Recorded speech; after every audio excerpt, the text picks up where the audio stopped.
नमस्कार, मेरा नाम है तेजस्वी और स्वागत है आपका एक स्पेशल पॉडकास्ट में। आज हमारे साथ जो मेहमान हैं, उनके बारे में हम क्या बताएं आपको, आपसे मिलवाते ही हैं।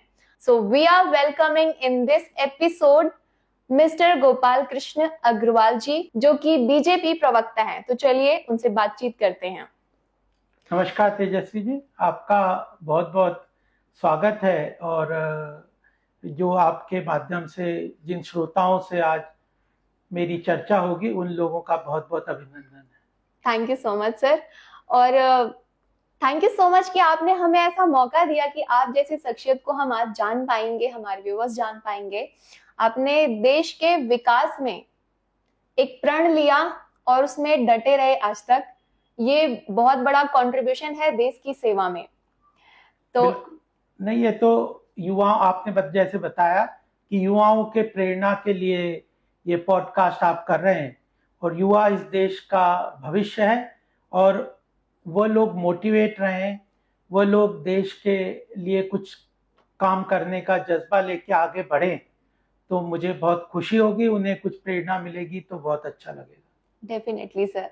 सर, अभी जब हम बात कर रहे थे तो मैंने आपको बताया कि टेस्टप्रेन्योर के बारे में जो हम एक पहल कर रहे हैं, देश में एक नया आयाम जुड़ने जा रहा है। तो ऐसे में मैं चाहूंगी कि आपकी जो राय है टेस्टप्रेन्योर के बारे में, आप युवाओं के साथ वो साझा करें। देखिए, ये नया वर्ड है। एंटरप्रेन्योरशिप अपने आप में बहुत महत्वपूर्ण चीज है। आज हर क्षेत्र में एंटरप्राइजिंग लोग आगे बढ़ के अपने जो कैपेसिटी है उसके माध्यम से देश के लिए, डेवलपमेंट के लिए, देश के लिए कुछ करने के लिए आगे बढ़ते हैं, और उससे अपना व्यक्तिगत परिवार का भी उनको लाभ प्राप्त होता है।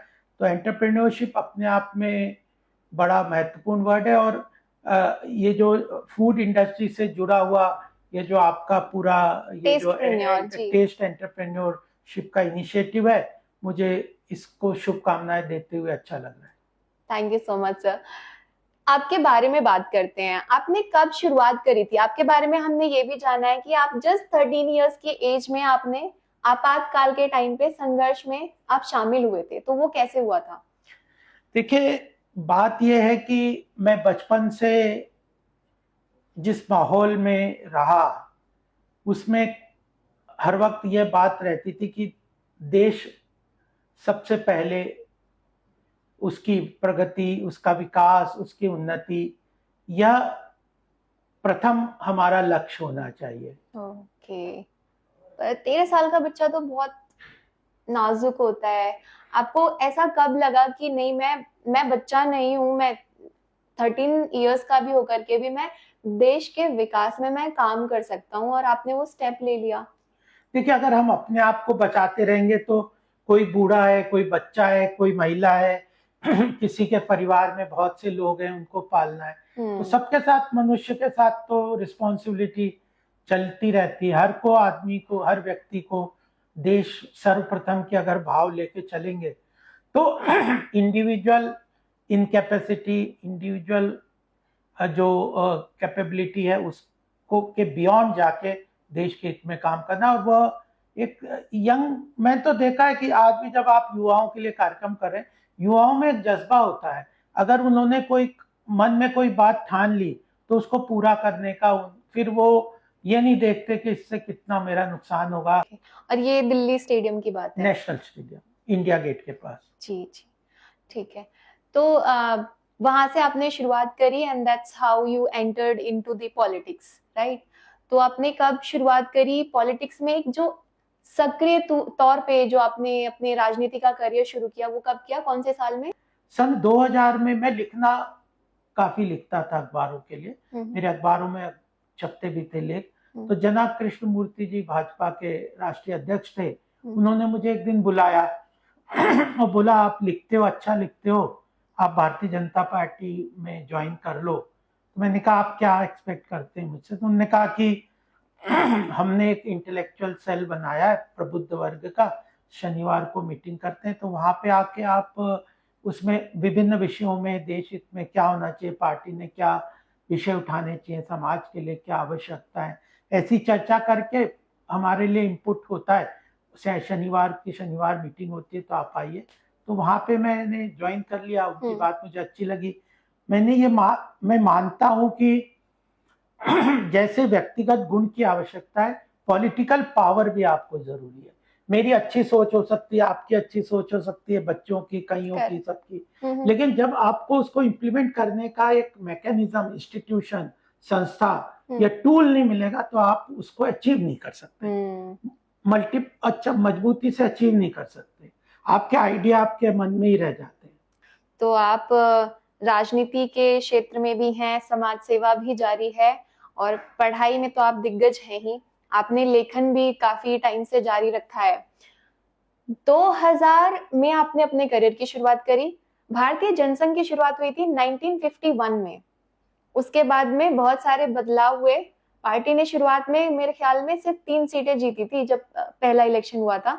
वहां से अब तो सबसे ज्यादा मेजॉरिटी वाली सरकार बन चुकी है और 3 बार प्राइम मिनिस्टर नरेंद्र मोदी जी जो है प्रधानमंत्री पद पर आसीन भी हो चुके हैं। बहुत सारे बदलाव आए हैं इतने सालों में, लेकिन एक अर्थशास्त्री होने के नाते आज अगर आपसे बात करें कि जो युवा है उनके जीवन में आर्थिक आजादी के क्या मायने हैं आज?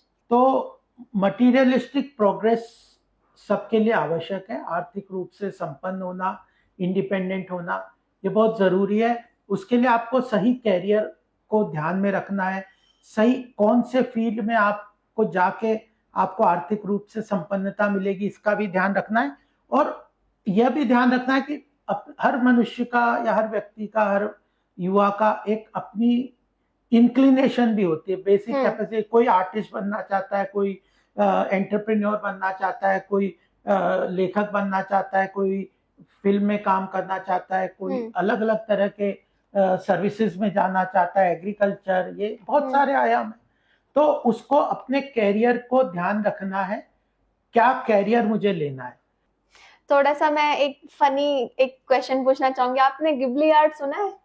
Ghibli art? हाँ, सुना है आपने? बनाया भी है? हाँ, ट्विटर पे डालते हैं, हमारे साथ लोग हैं, कई बार मुझे भेज देते तो मैं भी पोस्ट कर देता हूँ, अच्छा लगता है जी। पर एआई का जो यूज है वो कैसे हम अपनी इंडियन इकोनॉमी को बेहतर बनाने में इस्तेमाल कर सकते हैं? आपके क्या पर्सपेक्टिव होंगे इस बारे में? देखिए, डिजिटल पब्लिक इंफ्रास्ट्रक्चर एक हमारे देश का, प्रधानमंत्री मोदी जी का बहुत महत्वपूर्ण इनिशिएटिव है। और इस डिजिटल पब्लिक इंफ्रास्ट्रक्चर ने हमारी ग्लोबल पहचान बनाई है। G20 अभी भारत में हुआ था, उसमें ग्लोबल लीडर्स, इवन यूएस के प्रेसिडेंट वगैरह सब भी आए थे। उन लोगों ने भी जो भारत का जो डिजिटल पब्लिक इंफ्रास्ट्रक्चर है उसको अप्रिशिएट किया। और भारत ने, क्योंकि वसुधैव कुटुंबकम का हमारा जो नारा है, जो सोच है कि knowledge is for everyone, correct है ना, जो समाज के हित में, विश्व के हित के कल्याणकारी जो काम है वो सबके लिए अवेलेबल होना चाहिए। तो हमारे प्रधानमंत्री मोदी जी ने ये डिजिटल पब्लिक इंफ्रास्ट्रक्चर को ग्लोबल लेवल पे African countries, south east Asian countries, third world countries को काफी इफेक्टिवली अवेलेबल करवाया है। कोविड में हमने देखा कि हमारे देश में जो मैत्री था, इसका वैक्सीन मैत्री जो था, वो बहुत अप्रिशिएट हुआ। तो डिजिटल पब्लिक इंफ्रास्ट्रक्चर जिसका कि वेरियस एप्स बने होंगे, आप सबने देखे होंगे, डिजी लॉकर यूज करते होंगे, फिर नमो ऐप तो इंफॉर्मेशन का है, बट आपको डिजी लॉकर, डिजी यात्रा, आप कोविड का जो कोविन है, फिर सरकार के विभिन्न आधार कार्ड के इनिशिएटिव है, जैम ट्रिनिटी है, डायरेक्ट बेनिफिट ट्रांसफर है, फिर अभी और जो इनिशिएटिव्स हैं उनके माध्यम से जो जन कल्याणकारी योजनाओं का डीप पेनिट्रेशन है, सैचुरेशन लेवल तक जन कल्याणकारी योजनाओं को जो इफेक्टिवली जो बेनिफिशियरी है, लाभार्थी है, एलिजिबल व्यक्ति है, उस तक सरकारी योजनाओं की पहुंच डिजिटल पब्लिक इंफ्रास्ट्रक्चर के माध्यम से, मोबाइल है, बैंक अकाउंट है, डायरेक्ट बेनिफिट ट्रांसफर है, वेरियस ये जो एप्स हैं, इनके माध्यम से सरकार इफेक्टिवली बिना किसी लीकेजेस करप्शन के पहुंचाने में सफल हुई है। आत्मनिर्भर 2047 तक हमें बनना है। आत्मनिर्भर भारत 2047 का जो मिशन है वो करोड़ों भारतीयों का सपना है, एक उम्मीद है, और उस राह पर हम चल रहे हैं अभी। तो जिस स्पीड पे अभी हम चल रहे हैं उसी पे ही चलने की नीड है। हम उस गोल को अचीव कर लेंगे इस स्पीड पर, या फिर कुछ चुनौतियां हैं, और अगर हैं तो उनके क्या हल हैं आपके राय में? देखिए, अगर आप विश्व गुरु ग्लोबल लीडरशिप अटेन करना चाहते हैं तो ऐसा तो नहीं है कि अमेरिका आके कहेगा कि अरे भारत तुम विश्व गुरु बन जाओ, हमें लीड करो। ऐसा कहीं नहीं होता। आपको या तो आप मीडियोकर रहने के लिए खुश हैं, तब तो आपको कोई चैलेंजेस नहीं है। आप तेजी से आगे बढ़ना चाहेंगे, कुछ अचीव करना चाहेंगे, एक रिकॉग्निशन के रूप में आप आगे बढ़ोगे, तो आपको चैलेंजेस फेस करना पड़ेगा। ऐसे ही जब भारत ग्लोबल लीडरशिप की बात कर रहा है 2047 में, इकोनॉमिक सुपर पावर बनने की बात कर रहा है, विकसित भारत की बात कर रहा है, तो ग्लोबल चैलेंजेस हमारे सामने खड़े हो रहे हैं।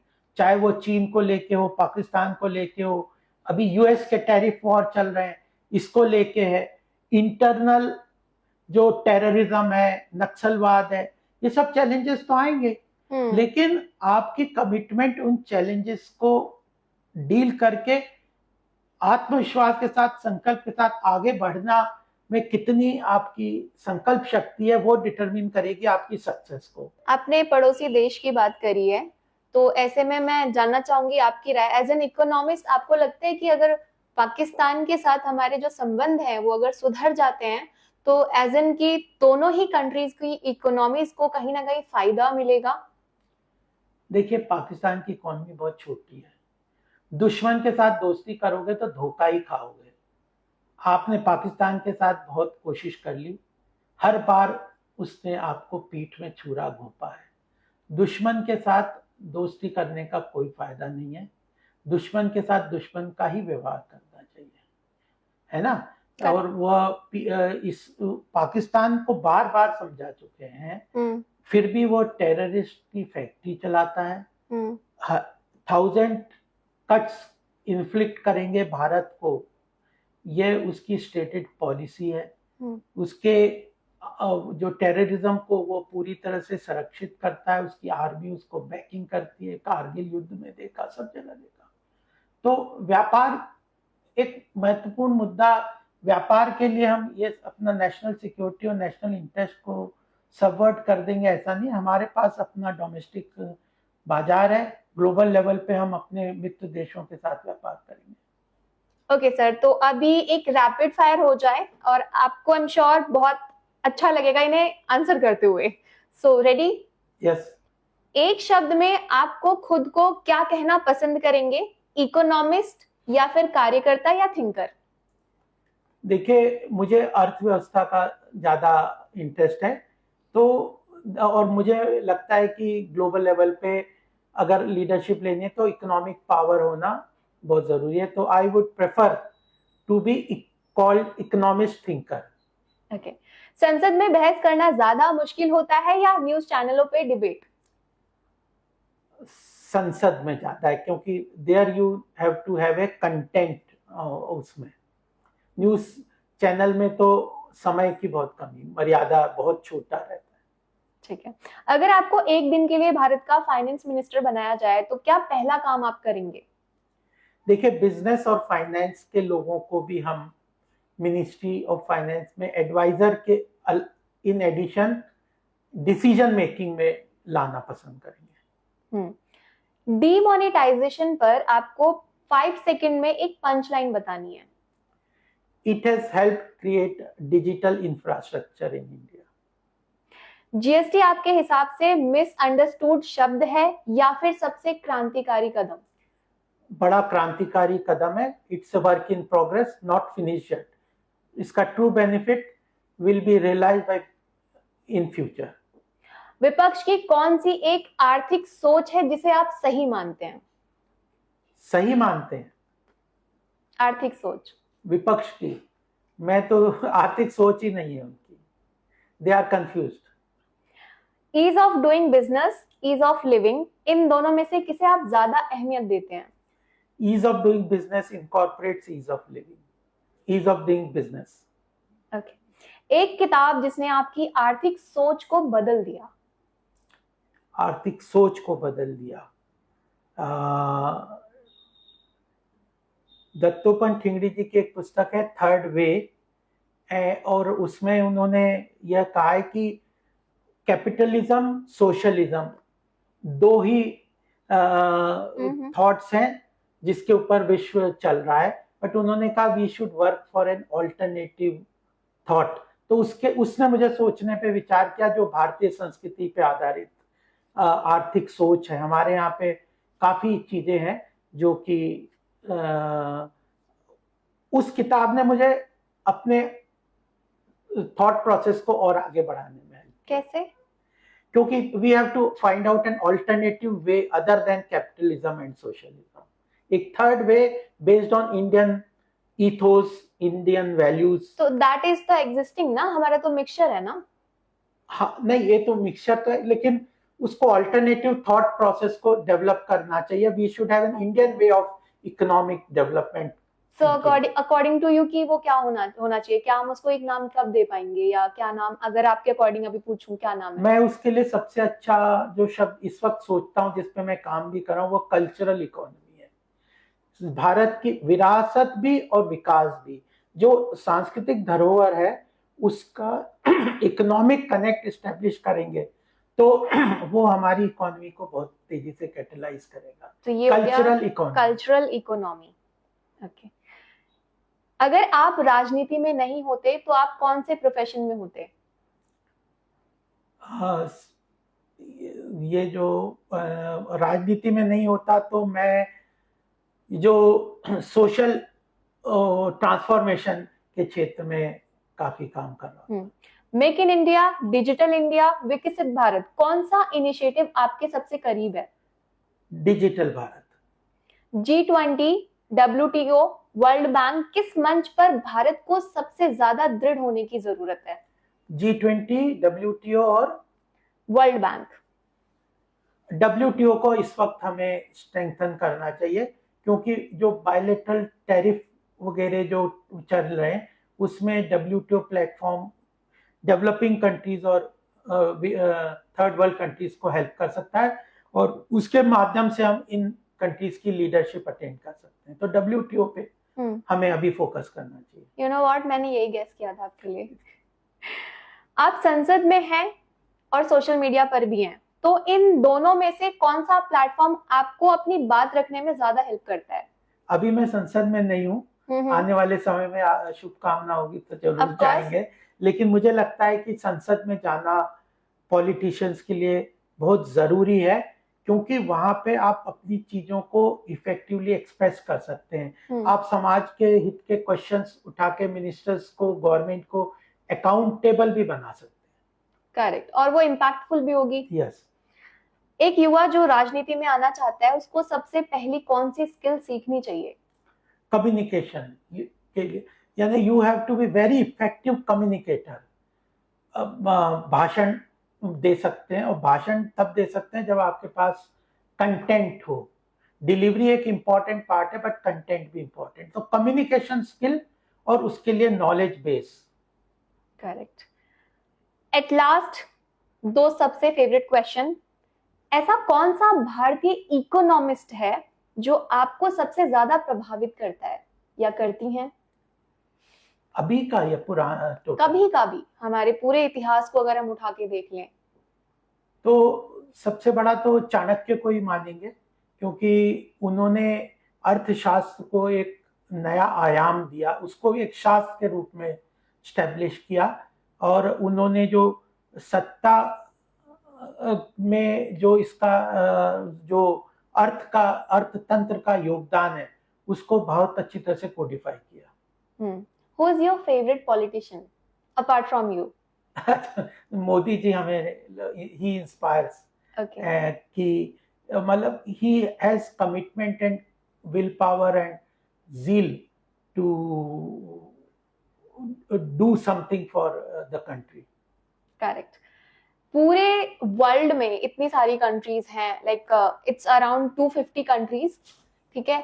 तो उन सभी देशों में हमारा देश ऑब्वियसली सबका फेवरेट होता ही है, अपना देश, महान देश, भारत देश, मेरा देश। लेकिन ऐसा कौन सा एक कंट्री है जिसकी इकोनॉमी आपको प्रभावित करती है? इकोनॉमी प्रभावित चीन का डेवलपमेंट मुझे लगता है कि एक महत्वपूर्ण हम लोगों के लिए रास्ता दिखा सकता है।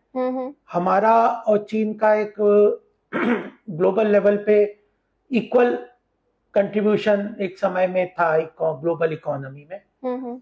उसके बाद हम पराधीन हुए 1000 साल का, हमारी इकोनॉमी काफी डाउन हो गई। हम लगभग 26-27% ग्लोबल ट्रेड में जीडीपी में पार्टिसिपेट करते थे।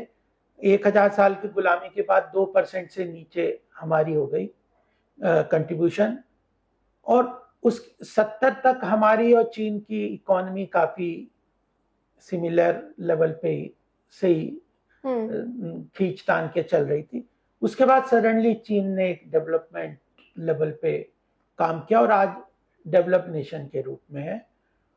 तो हमें बहुत चीजें उससे सीख सकते हैं, और हमारे लिए उसकी गलतियां भी कुछ हैं। मैं तो 8 बार चीन में गया हूँ, बहुत अच्छी तरह से उसको स्टडी किया।